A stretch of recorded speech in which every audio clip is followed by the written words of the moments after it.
Hello friends, நான் தான் உங்களோட ஏபி. இன்னைக்கு ஈரான் விசஸ் இஸ்ரேல் வாரில் வந்துட்டு ஏகப்பட்ட ட்விஸ்ட் அண்ட் டர்ன்ஸ் அப்படின்றது நடந்திருக்கு. முக்கியமாக வந்துட்டு ஈரான் ஒரு மிகப்பெரிய ஒரு முடிவு ஒன்று எடுத்திருக்கு உலக நாடுகளுக்கு எதிராக. அந்த ஒரு முடிவு என்ன அப்படின்றதுமே இதில் பார்க்க போகிறோம். அது மட்டும் இல்லாமல் இஸ்ரேலுக்கு கீழே செயல்படுற மொசாட்ஸ் வந்துட்டு இன்டெலிஜென்ஸ் இருக்காங்க இல்லையா, அந்த ஒரு மொசாட்ஸ் வந்துட்டு ஈரானில் வந்து கடந்த ஒரு வருஷமாக வேவு பார்த்தவங்களாம் யாரெல்லாம் இருந்தாங்களோ அவங்கள வந்துட்டு அரெஸ்ட் பண்ணியிருந்தாங்க. இதை வந்து நான் நேற்றுக்கு வீடியோவில் பேசியிருந்தேன். அவங்க அரெஸ்ட் பண்ணவங்களை இன்னைக்கு வந்துட்டு ஈரான் என்ன பண்ணியிருக்காங்க, தூக்குல போட்டு வச்சிருக்காங்க. ஸோ ஆல்மோஸ்ட் மொசாட்ல யார் யாரெல்லாம் கைது செய்யப்பட்டாங்களோ அவங்க எல்லாருமே தூக்குல போட்டிருக்காங்க ஈரான். ஸோ இதெல்லாம் மிகப்பெரிய ஒரு ட்விஸ்ட் அண்ட் டர்ன்ஸாவே இதுல மாறி இருக்கு. அது மட்டும் இல்லாமல் ஏகப்பட்ட தாக்குதல் ஈரான் சைட்ல இருந்து இஸ்ரேலுக்கு விழுந்திருக்கு. இதனால இஸ்ரேல் வந்துட்டு ஏகப்பட்ட நஷ்டத்துல இப்போதைக்கு இருந்திருக்கு. போன நேற்று வரைக்கும் ஈரானே பத்தி எரிஞ்சுக்கிட்டு இருந்தது இஸ்ரேலோட தாக்குதல்னால. பட் இன்னைக்கு இதுக்கு பதிலடி கொடுக்குறன்ற பேர்ல ஈரானோட பதிலடி வந்துட்டு இஸ்ரேலை சுக்கு சுக்கா நொறுக்கிட்டாங்க, செல்லி செல்லியா நொறுக்கிட்டாங்க இஸ்ரேலிய. ஸோ அந்த அளவுக்கு ஒரு மிகப்பெரிய தாக்குதல் நேற்று நைட்டு நடந்திருக்கு. என்ன நடந்திருக்கு நேற்று முழுக்க அப்படின்றது கம்ப்ளீட் டீட்டெயிலாக நிறைய இன்ஃபர்மேஷனோட உங்களை பார்க்க வந்திருக்கேன் நான். ஸோ வாங்க வீடியோக்குள்ள போகலாம். ஸோ நான் தான் உங்களோட AB and welcome to our channel. இன்னும் நம்ம சேனல் சப்ஸ்கிரைப் பண்ணலாம், உடனே சப்ஸ்கிரைப் பண்ணிக்கோங்க. அப்போதான் உலகத்தில் நடக்கிற எல்லா விஷயங்களும் அப் டு டேட்டா நீங்க நம்மளோட மொழியா இருக்கிற தமிழ்ல வெறும் 10 நிமிஷத்துல தெரிஞ்சுக்கலாம் உலக நாடுகளோட இன்ஃபர்மேஷன்ஸ். ஸோ அதுக்கு உங்களோட சப்போர்ட்டை சப்ஸ்கிரைப்ன்ற ஒரு விஷயத்துல காமிச்சுக்குங்க. ஃபர்ஸ்ட் விஷயம் எங்க இருந்து ஆரம்பிக்கலாம் அப்படின்றது பார்க்கும்போது, நேற்றுக்கு நான் ஒரு வீடியோ போட்டிருந்தேன். முந்தா நேற்று ஈரானே வந்துட்டு பத்தி எரிஞ்சது. ஏன்னா இஸ்ரேல் வந்துட்டு டைரக்டா ஈரான்ல இருக்கிற கச்சா எண்ணெய் கிணறுல வந்துட்டு அவங்களோட தாக்குதல் பண்ணதுனால நிறைய இடங்கள்ல தீப்பற்றி ஈரானே பத்தி எரிஞ்சுக்கிட்டு இருந்தது அப்படின்னு சொல்லி நேற்றுக்கு வீடியோல பேசியிருந்தேன். பட் இந்த ஒரு விஷயம் ஈரான்ல நடந்ததுக்கு அப்புறமா இதுக்கு தக்க பதிலடியா ஈரான் சைட்ல இருந்து இஸ்ரேலுக்கு கொடுக்கப்பட்டுச்சு. கிட்டத்தட்ட 80 இருந்து 90 பாலிஸ்டிக் மிசைலை வச்சு வந்துட்டு ஈரான் அடிச்சிருக்காங்க இஸ்ரேல. ஸோ இந்த ஒரு பாலிஸ்டிக் மிசைல் விழுந்த இடம் எங்க அப்படின்றப்போ டெல் அவீவ்னு சொல்லப்படுற ஒரு தலைநகரம், இஸ்ரேலோட தலைநகரம் மீண்டும் தாக்கப்பட்டிருக்கு.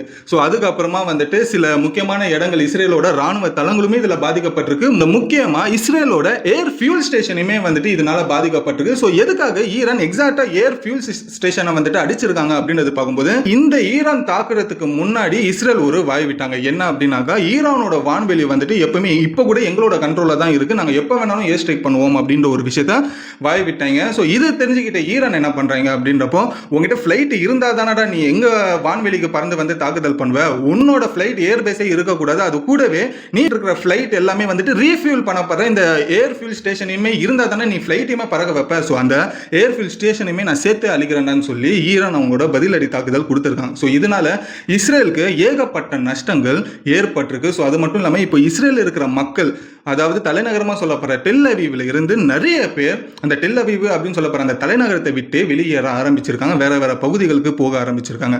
ஸோ இது ஒரு முதற்கட்ட இதுல பார்த்தீங்கன்னா ஆல்மோஸ்ட் இதுல அதிகமாக பாதிக்கப்பட்டிருக்கிற இடம் எது அப்படின்றப்ப பார்க்கும்போது இஸ்ரேல் அப்படின்றது தான். ஏன்னா இஸ்ரேல் பொறுத்த வரைக்கும் எனக்கு தெரிஞ்சு 2 மிகப்பெரிய தாக்குதல் பண்ணாங்க. ஒன்று வந்துட்டு முதல் தாக்குதலில் ஏர் பேஸ், கமாண்டோ பேஸ், அதுக்கப்புறமா நியூக்ளியர் ஸ்டேஷன், இது எல்லாத்தையுமே தாக்குதல் பண்ணாங்க இஸ்ரேல் ஃபர்ஸ்ட் தாக்குதல். ரெண்டாவது வந்துட்டு ஈரானோட கச்சா எண்ணெய் எங்க இருக்கோ கிணறு அதை தாக்குதல் பண்ணாங்க. இது ரெண்டுமே மரநாடியா ஈரானுக்கு இருந்தது இஸ்ரேல் சைடு வந்த தாக்குதல்னால. பட் இப்போ ஈரான் சைட்ல இருந்து பார்க்கும்போது ஆல்மோஸ்ட் இது 4வது மிகப்பெரிய ஒரு தாக்குதல் நினைக்கிறேன். ஸோ முதல்ல கிட்டத்தட்ட ஒரு 248 மிசைல்ஸ், ட்ரோன்ஸை வந்துட்டு ஈரான் சைட்ல இருந்து அனுப்பப்படுது. அதுதான் முதல் பதிலடி. ரெண்டாவது வந்துட்டு டெல் அவீவை தாக்குனாங்க. மூணாவது வந்துட்டு இந்த இஸ்ரேலோட முக்கியமான போர்ட்டை வந்துட்டு தாக்கியிருந்தாங்க. இப்போ 4வது 80 90 பாலிஸ்டிக் மிசைலை வச்சு நேற்றுக்கு நைட் ஒரு பதிலடி அப்படின்றது கொடுத்துருக்காங்க. ஸோ ஆல்மோஸ்ட் பார்த்தீங்கன்னா ஈரான் சைட்ல இருந்து கிட்டத்தட்ட இது ஒரு 3வது இல்லை 4வது மிகப்பெரிய ஒரு தாக்குதல் அப்படின்றது சொல்லலாம் இஸ்ரேலுக்கு. ஸோ ஆப்வியஸ்லி பார்த்தீங்கன்னா ஈரான் தான் இப்போ லீடிங்ல இருக்கு இஸ்ரேலை விட அப்படின்றது தான் இங்க நிதர்சனமான ஒரு உண்மைன்றது தெரிஞ்சுக்கங்க. சரி, இப்போ இந்த ஒரு இஸ்ரேல் அடிபட்டாச்சு. இப்போ இந்த ஒரு அடிப்பட்ட இஸ்ரேல் வந்து டெஃபினட்டா திரும்பியும் வந்துட்டு ஒரு மிகப்பெரிய தாக்குதல் அப்படின்றது ஒன்று பண்ணுவாங்க, கரெக்டா? ஸோ இஸ்ரேலோட ஒரு ஸ்டைலே என்ன அப்படின்றப்போ பார்க்கும்போது, இஸ்ரேல் ஒரு இடத்தை தாக்குறாங்க அப்படின்றப்போ அங்கே சிவிலியன்ஸ் இருந்தாங்க அப்படின்றப்போ முதல்ல வந்துட்டு அங்க ஈரான்ல இருக்கிற தலைநகரமா இருக்கிற தெஹரான்ல வந்துட்டு யாரெல்லாம் வந்துட்டு பொதுமக்கள் இருக்கீங்களோ அவங்க தயவு செஞ்சு சீக்கிரமா வேற ஒரு இடத்துக்கு போயிடுங்க அப்படின்னு சொல்லி ஒரு அனௌன்ஸ்மெண்ட் அப்படின்றது கொடுத்தாங்க இஸ்ரேல் சைட்ல இருந்து ஈரானுக்கு. உடனே ஈரான் என்ன பண்ணாங்க அப்படின்றப்போ, நாங்களும் அதே தான் சொல்றோம், இஸ்ரேலோட தலைநகரத்தில் டெல் அவீவ்ல யாராவது மக்கள் இருந்தீங்க அப்படின்றப்போ நீங்க தயவு செஞ்சு உடனே வந்துட்டு வெளியேறுங்க டெல் அவீவ்ல இருந்து. ஸோ கண்டிப்பா திரும்பியும் ஒரு தாக்குதல் ஈரான் சைட்ல இருந்து நீங்க எதிர்பார்க்கலாம் அப்படின்னு சொல்லி ஈரான் ஒரு வார்னிங்கா கொடுத்தாங்க. எப்படின்னா இஸ்ரேல் ஒரு வார்னிங் கொடுத்தா அதே போல ஈரானும் ஒரு வார்னிங் கொடுக்குறாங்க. ஸோ இதோட பட்சத்தில் என்ன பண்றாங்கன்னா, ஈரானோட டெஹ்ரான்ல இருக்கிற, அதாவது ஈரானோட தலைநகரம் டெஹ்ரான்ல இருக்கிற எல்லா மக்களுமே இப்போ டெஹ்ரானை விட்டு வெளியேறாங்க. பயங்கரமான டிராஃபிக்கா இருக்கு ஈரான்ல. ஸோ அதே போல இஸ்ரேல்ல இருக்கிற தலைநகரமா இருக்கிற டெல் அவீவ்லயுமே அங்க இருக்கிற மக்கள் எல்லாருமே இப்போ வெளியேறிக்கிட்டு இருக்காங்க. அங்கேயுமே அதிகமான ஒரு டிராஃபிக்கை நம்ம பார்க்கலாம். ஸோ இது 2 நாட்டில் இருக்கிற தலைநகரத்தில் இருக்கிற எல்லா மக்களுமே வெளியேறிக்கிட்டு இருக்காங்க. அடுத்த ஒரு போர் அப்படின்றது கண்டிப்பாக வரப்போகுது. அடுத்த ஒரு மிகப்பெரிய ஒரு தகவல் 2 நாடுக்குள்ள நடக்கும்னு சொல்லி அங்கே இருக்கிற மக்களை அப்புறப்படுத்திட்டு இருக்காங்க அந்தந்த நாடுகள் அப்படின்றது தெரிஞ்சுக்கோங்க. சரி, இது ஒரு பக்கம் போய்கிட்டு இருந்தாலும் இப்போ இந்தியா வந்துட்டு ஒரு முடிவு எடுத்திருக்கு. என்ன அப்படின்னாக்கா, ஈரான் இஸ்ரேலில் இருக்கிற இந்தியன்ஸ் யாராவது இருக்கீங்க அப்படின்ற பட்சத்தில் இந்த இந்தியன்ஸை சேஃபாக வந்து இந்தியாவுக்கு கூட்டிட்டு வரணும் அப்படின்றப்போ ஒன்று டைரக்டாக ஈரானில் இருந்து இந்தியாவுக்கு கூட்டிகிட்டு வர முடியாது, அதே போல் இஸ்ரேலில் இருந்து டைரெக்டாக இந்தியாவுக்கு கூட்டிகிட்டு வராத ஒரு சூழ்நிலை அங்கே இருக்குது. அப்படின்றப்போ இப்போ நம்மளோட இந்தியாவோட வெளித்துறை அமைச்சர் என்ன பண்ணுறாங்க, ஃபாரின் மினிஸ்டர் என்ன பண்ணுறாங்கன்னா, அர்மேனியாவில் இருக்கிற ஃபாரின் மினிஸ்டர் கிட்ட பேசியிருக்காங்க. என்ன அப்படின்றப்போ இந்தியா ஒரு பிளான் போடுது, இஸ்ரேல் ஈரானில் இருக்கிற இந்தியன்ஸ் அர்மேனியாவுக்கு வருவாங்க, நாங்கள் வந்துட்டு அது கைட்லைன்ஸ் பண்ணிடுவோம் எங்களோட எம்பசி மூலிமா. அங்கே அர்மேனியாவுக்கு வர இந்தியன்ஸை நீங்கள் பத்திரமா அர்மேனியாவில் இருந்து இந்தியாவுக்கு அனுப்பணும் அப்படின்ற ஒரு விஷயத்தை ரெக்வஸ்ட் பண்ணியிருக்காங்க. இதுக்கு அர்மேனியாவும் ஒத்துக்கிட்டு இப்போ இந்த ஒரு பொறுப்பை அர்மேனியா ஏற்று யாரெல்லாம் இந்தியன்ஸ் வந்துட்டு அர்மேனியாவுக்கு வராங்களோ அவங்கள வந்துட்டு இந்தியா ஃப்ளைட்டை வந்து ஏற்றி விடுறது அவங்க ஒரு சைடு வந்து பண்ணிக்கலாம். ஸோ இதில் வந்துட்டு இந்தியா ஒரு நல்ல மூவ் எடுத்திருக்கு. ஏன்னாக்கா நம்மளோட இந்தியன்ஸை முதல்ல பாதுகாத்துக்கணும். ஸோ அது டைரெக்டாக தாக்குதல் பண்ணுற அந்த இடத்துல இருந்து வர முடியலன்னா பக்கத்தில் இருக்கிற வேற நாடுகள் மூலியமாக நம்ம இந்தியன்ஸை எப்படியாவது கொண்டு வரணும்னு சொல்லி நம்மளோட இந்தியன் கவர்மெண்ட் இது ஒரு நல்ல மூவ் எடுத்திருக்குன்றது ஒரு பாராட்டக்கூடிய ஒரு விஷயம். சரி, இது ஒரு பக்கம் இருந்தாலும் இப்போ ஈரான் வந்துட்டு இந்த உலக நாடுகளை எதிர்க்கிற மாதிரி ஒரு முடிவு ஒன்று எடுத்திருக்குங்க. அது என்ன முடிவு அப்படின்றப்போ ஆக்சுவலி 2 முடிவு. அதில் முதல் முடிவு என்ன அப்படின்றப்ப பார்க்கும்போது என்பிடியில் இருந்து ஈரான் வந்துட்டு வெளியேறிட்டாங்க. இந்த என்பிடி அமைப்பு என்ன அப்படின்றப்போ எந்தெந்த நாடுகள் எல்லாம் வந்துட்டு நியூக்ளியரோட என்ரிச்மெண்ட் அப்படின்றது பண்றாங்களோ அந்த நாட்டோட என்ரிச்மெண்ட் எந்த அளவுக்கு பண்றோம், எதுக்காக பண்றோம், என்ன பர்பஸ்க்காக இதை நம்ம பயன்படுத்த போறோம் அப்படின்னு சொல்லி அந்த நாட்டோட இருக்கிற கவர்மெண்ட் அபிஷியல் ஐஏஏ அப்படின்னு சொல்லப்படுற அபிஷியல்ஸ்க்கு வந்துட்டு ரிப்போர்ட்டா கொடுக்கணும். ஸோ இதனால ஐஏஏ அபிஷியல்ஸ் வந்துட்டு எந்த நாட்டுக்கு வேணாலும் போகலாம், அங்க எந்த நாட்டோட நியூக்ளியர் ஸ்டேஷனுக்கு வேணாலும் உள்ள நுழைஞ்சு அங்கே இருக்கிற விஷயங்களை வந்துட்டு தோண்டி எடுக்கலாம். ஸோ இந்த மாதிரி ஒரு ரூல்ஸ்ன்றது ஐஏஏல இருக்கு. இவங்க வந்துட்டு இந்த என்பிடி அப்படின்னு சொல்லப்படுற ஒரு இடத்துல ஒரு அமைப்புக்கு கீழே செயல்படுறவங்க. ஸோ இந்த ஒரு என்பிடியில் வந்துட்டு இவ்வளோ வருஷமா ஈரான் வந்துட்டு இருந்துகிட்டு இருந்தது. ஸோ இதோட காரணமா ஐஏஏ எப்பெல்லாம் ஈரான் கிட்ட வந்து என்ன நீங்க நியூக்ளியர் பண்றீங்க, எதுக்காக பண்றீங்க, என்ன விஷயத்துக்காக பண்ணீங்கன்னு சொல்லி ஏகப்பட்ட கேள்விக்கு கையை கட்டி ஈரான் பதில் சொல்லிக்கிட்டு இருந்தது.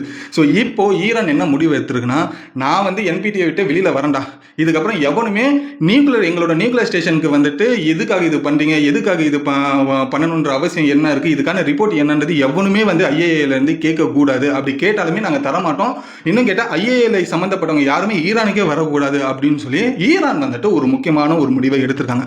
ஸோ இதனால ஈரானுக்கு என்ன பலன் அப்படின்றத பார்க்கும்போது என்பிடியை விட்டு வெளியில வந்துட்டாங்க அப்படின்றப்போ ஈரான் எவ்வளோ வேணாலும் நியூக்ளியரை வச்சுட்டு ரிசர்ச் பண்ணலாம், அந்த ரிசர்ச் வந்துட்டு எதுக்காக வேணாலும் பண்ணலாம், அது எவ்வளோ வேணாலும் பண்ணலாம், யாரும் கேள்வி கேட்க முடியாது, எவ்வளோ பண்ணியிருக்கீங்க, எதுக்காக பண்ணுறீங்கன்றது யாருக்கும் நம்ம பதில் சொல்ல வேண்டிய அவசியமும் இல்லை, யாருக்கும் நம்ம ரிப்போர்ட் கொடுக்க வேண்டிய அவசியமே இல்லை இந்த என்பிடியை விட்டு வெளியில் வந்தா. ஸோ இன்னைக்கு ஈரான் அப்படி தான் பண்ணியிருக்கு, என்பிடியை விட்டு வெளியில் வந்துருச்சு. அதுக்கப்புறமா இப்போ ஈரான் வந்துட்டு நியூக்ளியர் என்ரிச்மெண்ட் எவ்வளோ பண்ணாலும் எதுக்காக பண்ணாலுமே யாருக்கும் பதில் சொல்ல வேண்டிய அவசியம் இல்லை. ஸோ இந்த ஒரு என்பிடியை விட்டு ஈரான் வெளியில் வந்ததுனால இப்போ ஏகப்பட்ட நாடுகளுக்கு ஒரு எதிரியா ஈரான் இப்போ நிற்குது அப்படின்றது ஒரு விஷயம் தெரிஞ்சுக்கோங்க. சரி, இது முதல் விஷயம். 2வது விஷயம் என்ன அப்படின்றது பார்க்கும்போது நான் முன்ன சொல்லியிருந்தேன் இல்லையா, நேற்று போட்ட வீடியோவில் வந்துட்டு ஈரானுக்கே தெரியாம ஈரானோட பகுதியில் ஒரு வருஷமா இஸ்ரேலோட மேனுஃபேக்சரிங் ட்ரோன் கம்பெனி உருவாக்கி அங்கே ஒரு ட்ரோன்ஸ் எல்லாம் மேனுஃபேக்சர் பண்ணிட்டு இருக்காங்க. எதுக்காக மேனுஃபேக்சர் பண்ணிட்டு இருக்காங்கன்னா, இஸ்ரேலுக்கு சப்ளை பண்ணி இஸ்ரேல் சைட்லேருந்து திரும்பி ஈரானை அட்டாக் பண்ணுறதா. இது ஈரான்லேயே வந்துட்டு ஈரான் பூமியிலே இந்த மாதிரி ஒரு கம்பெனி செயல்பட்டு இருக்கு ஈரான் கவர்மெண்ட்டுக்கு தெரியாம.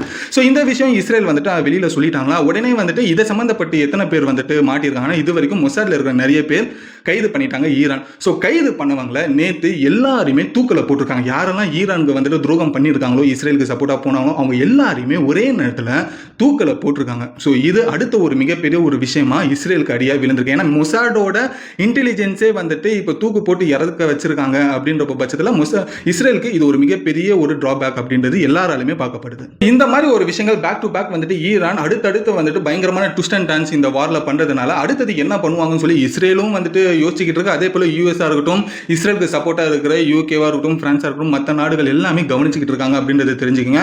ஸோ இது ஒரு பக்கம் அப்படியே போயிட்டு இருந்தாலும் இப்போ நடுவில் வந்துட்டு இந்த இஸ்ரேல் ஈரான் வார்ல வந்துட்டு ஒரு கார்கோ ஃபிளைட் வந்துட்டு ஈரான்ல அடிக்கடி இறங்குறத வந்துட்டு இஸ்ரேலும் சரி யூஎஸும் நோட் பண்ணிக்கிட்டே இருக்காங்க. என்னடா இந்த கார்கோ ஃபிளைட் வந்துட்டு அடிக்கடி இறங்குது, எங்கேருந்து வருது அப்படின்றப்ப பார்க்கும்போது சீனால இருந்து இந்த கார்கோ ஃபிளைட்ஸ் அப்படின்றது ஈரான்ல இறங்கிட்டு இருக்கு. இது கிட்டத்தட்ட 5வது முறையா இறங்குதான். இந்த 5வது முறை இறங்குறதுக்கான காரணம் என்ன, இதுக்கு முன்னாடி 4 வாட்டியும் இறங்கி இருந்தாலும் என்ன மாதிரி ஒரு விஷயங்களை இறக்குமதி ஈரான் பண்ணிக்கிட்டு இருக்காங்க அப்படின்றது ஒரு டவுட்டுமே இருக்கு. மேபி இதுல நிறைய பேர் என்ன சொல்லப்படுது அப்படின்றப்போ, ஈரானோட நிறைய விஷயங்களை வந்துட்டு முதல் தாக்குதலை இஸ்ரேல் அழிச்சிட்டாங்க. அதுக்காக வந்து திரும்பியும் எக்யூப்மெண்ட்ஸை வாங்கி அவங்களோட ரேடார் விஷயங்களை திரும்பி ரீபில்ட் பண்றது, அதுக்கப்புறமா தேவையான ஆயுதங்களை சைனா கிட்ட இருந்து வாங்குறது அப்படின்ற ஒரு விஷயத்துக்காக இந்த கார்கோ ஃபிளைட்ஸுமே கார்கோ ஷிப்புமே ஈரானை நோக்கி வந்துகிட்டு இருக்கு அப்படின்றது ஒரு தரப்பு பேரால வந்துட்டு சொல்லப்படுது. பட் இது வரைக்கும் இது கன்ஃபர்மேஷன் அப்படின்றது செய்யப்படலைன்றது தெரிஞ்சுக்கங்க. பட் என்ன அந்த ஃபிளைட் வந்திருக்குதுன்றது 5வது முறை வந்திருக்குதுன்றது ஓகே. பட் அதுக்குள்ள என்ன இருக்கு, இது யார் மூலியமா அனுப்பப்படுதுன்றது இன்னும் கன்ஃபார்ம் செய்யப்படல. மேபி இது சீனாவோட ஃபிளைட்டா இருக்குன்றது நிறைய பேரால சொல்லப்படுதுன்றது தெரிஞ்சுக்கங்க. இப்போ ஈரான் சைட்ல இருந்து வந்துட்டு ஒரு இன்வைட் அப்படின்றது நிறைய முஸ்லீம் கண்ட்ரிக்கு போக ஆரம்பிக்குது. அதுல வந்துட்டு ரொம்ப சப்போர்ட்டா இருக்கிற ஒரு முஸ்லீம் கண்ட்ரிஸ் ஈரானுக்கு யார் அப்படின்றது பார்க்கும்போது ஃபர்ஸ்ட் டர்க்கி, 2வது வந்து யார் பார்த்தீங்கன்னா ஆப்வியஸ்லி பாகிஸ்தான். இவங்க 2 கண்ட்ரியும் இப்போ ஈரானுக்கு ஒரு நல்ல சப்போர்ட் பண்ற லெவல்ல இருக்காங்க. மற்ற யுஏஇயா இருக்கட்டும், இந்த துபாயா இருக்கட்டும், அதே போல சவுதி அரேபியா இருக்கட்டும், ஈராக்கா இருக்கட்டும், ஓமன், இந்த மாதிரி இடங்கள்லாம் இருக்கு இல்லையா, முஸ்லீம் கண்ட்ரிஸ், ஆப்கானிஸ்தான்லாம் இருக்காங்க இல்லையா. ஸோ இவங்க யாருமே வந்துட்டு பெருசா எந்த ஒரு விஷயமும் இதுல இன்வால்வ் ஆகாமலே தள்ளியே நின்று பார்த்துக்கிட்டு இருக்காங்க. ஸோ ஈரான் நிறைய முஸ்லீம் நாடுகளுக்கு இன்வைட் பண்ணாலும் நான் சொன்ன இந்த சில நாடுகள் வந்துட்டு இன்னும் அதுக்கான ஒரு பதில சொல்லாமலே இருக்காங்க. இதுவே இஸ்ரேல் சைடு நீங்க பாத்தீங்கன்னு வச்சீங்களேன், அவங்களுக்கு கூப்பிட்டாமலே ஏகப்பட்ட சப்போர்ட் வருது. என்னன்னா முதல்ல யூஎஸ் வந்தாங்க கூப்பிட்டாமலே, அதே போல இப்ப பிரான்ஸ், யூகேவா இருக்கட்டும், இன்னும் சில G7 நாடுகள் எல்லாமே இஸ்ரேலுக்கு பயங்கரமான சப்போர்ட் கொடுக்குற லெவலில் இப்போ இருக்காங்க. பட் ஏன் முஸ்லீம் மற்ற நாடுகள் வந்துட்டு ஈரான் கூட சேராமல் இருக்காங்கன்றது இன்னைக்கும் $1 மில்லியன் கொஸ்டினாக இருக்கு.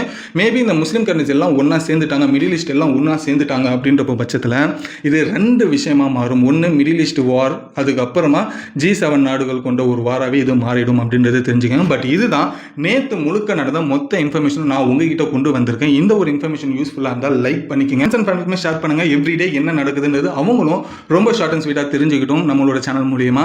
ஸோ இந்த ஒரு வார பற்றி நீங்கள் என்ன நினைக்கிறீங்கன்றதையும் கமெண்ட்ல சொல்லுங்கள், நானும் படித்து தெரிஞ்சுக்கிறேன். இதோட இந்த வீடியோ முடிச்சுட்டு அடுத்த ஒரு சூப்பரான வீடியோவில் உங்களை வந்து நான் பார்க்குறேன். Until then bye bye AB.